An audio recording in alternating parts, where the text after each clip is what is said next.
Salut les amis, c'est Chris, très heureux de vous retrouver une nouvelle fois en 2026. Naviguer sur Internet est devenu un réflexe, mais sais-tu vraiment ce que ton navigateur fait en arrière-plan entre le tracking permanent, les publicités déguisées et les navigateurs toujours plus lourds? Beaucoup d'alternatives promettent la confidentialité sans toujours la respecter. Aujourd'hui, je te présente Zen Browser, un navigateur discret basé sur Firefox qui ne cherche pas à t'impressionner mais simplement à te laisser naviguer sans être surveillé en permanence. Pas de marketing agressif, pas de compte obligatoire, pas de promesses irréalistes. La vraie question c'est est-ce que Zen Browser est une vraie alternative sérieuse en 2026 ou juste un énième projet de plus? Moi personnellement je l'adore mais on va voir ça ensemble concrètement juste avant. Regarde bien en bas à droite de ton écran, tu vois le carré en couleur, un clic égale s'abonner, ça te prend 2 secondes et ça récompense mon travail, mais bien aussi la cloche sur toute pour ne rater aucune de mes vidéos. Sache que sur chaque vidéo, je te mets dans le descriptif les meilleures affaires Amazon du moment. Si tu veux booster ton PC, avoir du stockage, des adaptateurs, etc., tu mets ce qui t'intéresse dans ton panier, même si tu achètes pas maintenant. Chaque futur achat te coûtera pas plus cher et aidera le développement de ma chaîne. Je te remercie par avance. Allez, c'est parti.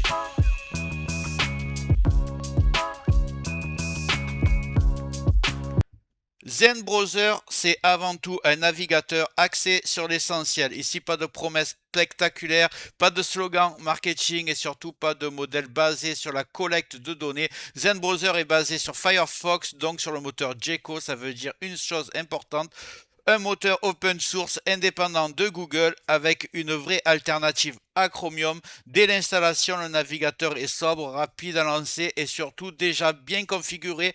Côté confidentialité, pas besoin de passer 1 heure dans les réglages pour désactiver le tracking de base. L'objectif de Zen Browser est simple, te permettre de naviguer sur le web sans être suivi, avec une interface légère et sans fonctionnalités inutiles qui tournent en arrière-plan. Ce n'est pas un navigateur bling bling, c'est un navigateur fonctionnel pensé pour ceux qui veulent reprendre le contrôle sans bidouille compliqué.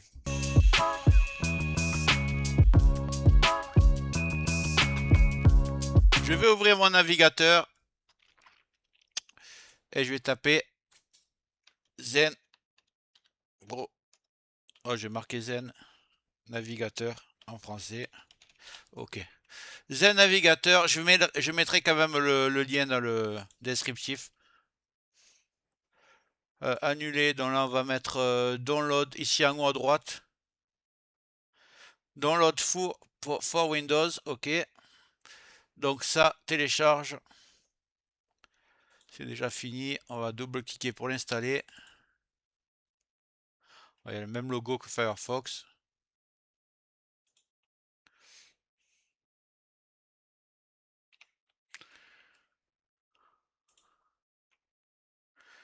On va mettre oui. Ok, on va mettre next. Standard. Install.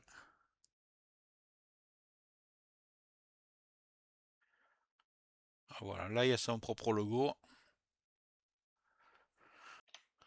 On est bien. Allez, on va le lancer. Ensemble, on va le découvrir.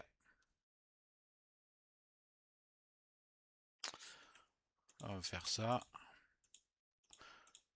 On va avancer. Ici, je vais mettre skip. Next. Next. Next. Next. Ok. On est bon.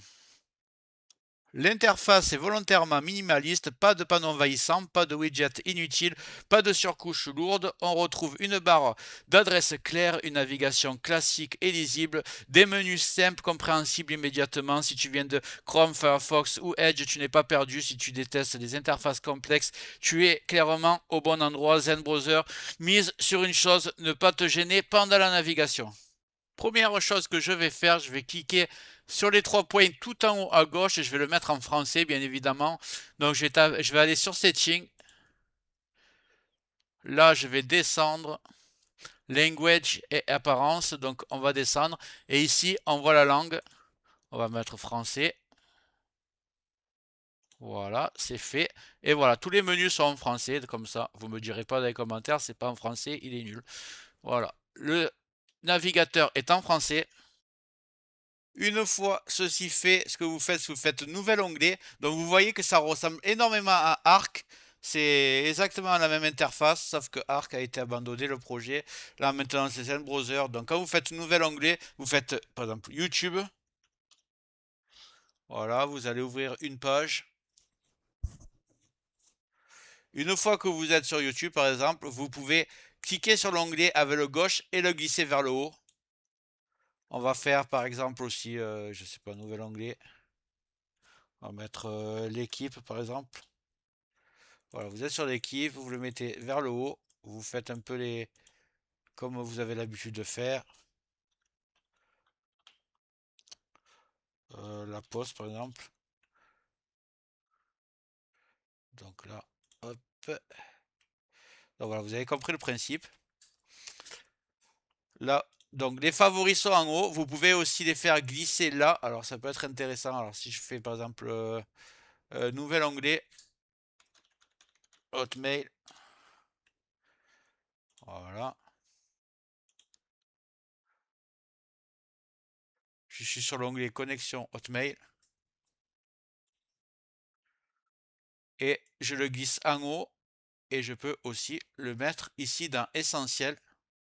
Et en retirer. Donc là, je clique droit, retirer d'essentiel. Retirer d'essentiel. Et retirer d'essentiel. Imaginons que maintenant vous faites nouvel onglet. Et que vous faites Gmail. Voilà. Donc se connecter. Voilà, on est sur la bonne page.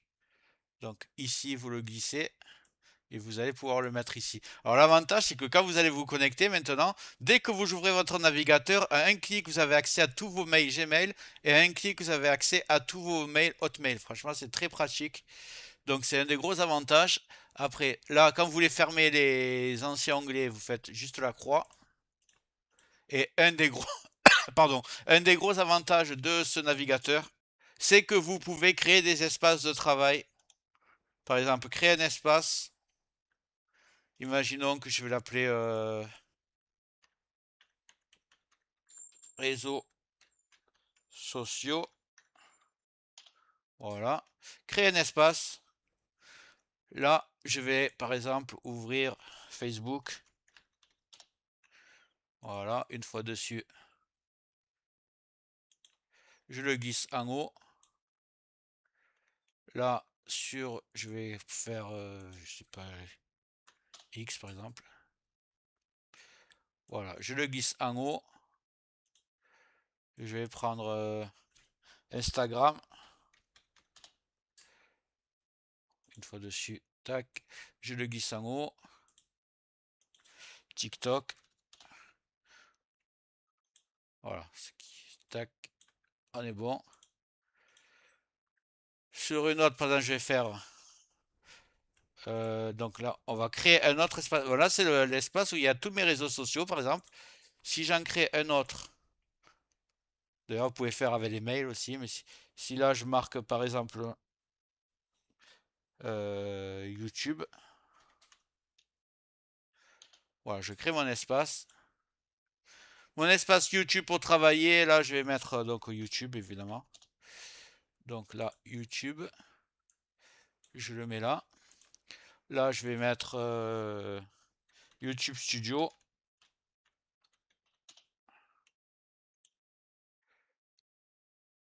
Voilà, je vais le mettre là. Enfin, ça, je suis pas connecté. vidIQ. Voilà.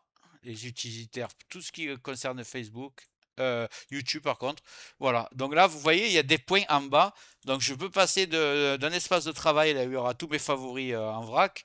Là, l'espace où il y aura tous mes réseaux sociaux. L'espace où il y aura que mes YouTube. Vous pouvez faire un espace où il y aura tous vos adresses mail, par exemple, si vous en avez plusieurs.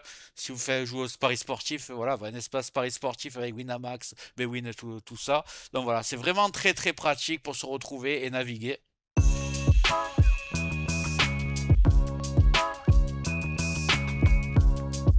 Côté performance, Zen Browser est réactif, le lancement est rapide, la navigation est fluide, même sur des machines modestes, la consommation CPU est contenue, la RAM est raisonnable, l'activité en arrière-plan est limitée, on sent qu'il n'y a pas 15 services cachés qui tournent sans raison. Sur un PC ancien ou peu puissant, la différence se remarque de suite, ce n'est pas le navigateur le plus rapide du monde sur les benchmarks, mais dans l'usage réel, il est stable, fluide et agréable. Par défaut, ZenBrowser limite déjà les trackers classiques utilisés pour la publicité, certains scripts de suivi intersites, les cookies tiers les plus intrusifs, une partie de la collecte passive de données. Résultat, moins de requêtes inutiles, moins de scripts chargés et une navigation plus propre. Il faut savoir qu'il n'y a pas de blocage de pub, donc on va utiliser un utilitaire en plus. Je vais télécharger, comme d'habitude, uBlock Origin. Donc toutes les extensions de Firefox sont compatibles avec Zen. Donc on va faire télécharger uBlock Origin, add à Firefox, autoriser, ajouter, épingler.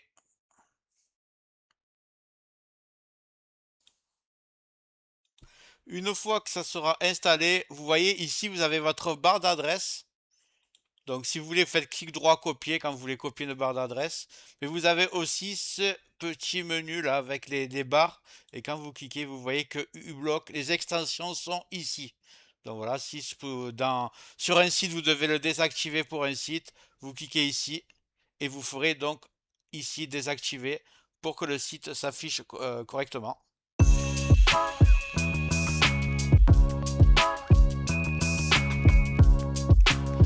Pour conclure, ZenBrowser ne promet pas de révolution, il ne prétend pas te rendre invisible, il ne joue pas sur la peur, il propose simplement une base saine, une navigation sobre, une confidentialité raisonnable et une vraie alternative au navigateur dominant. En 2026, c'est peut-être exactement ce qu'il faut.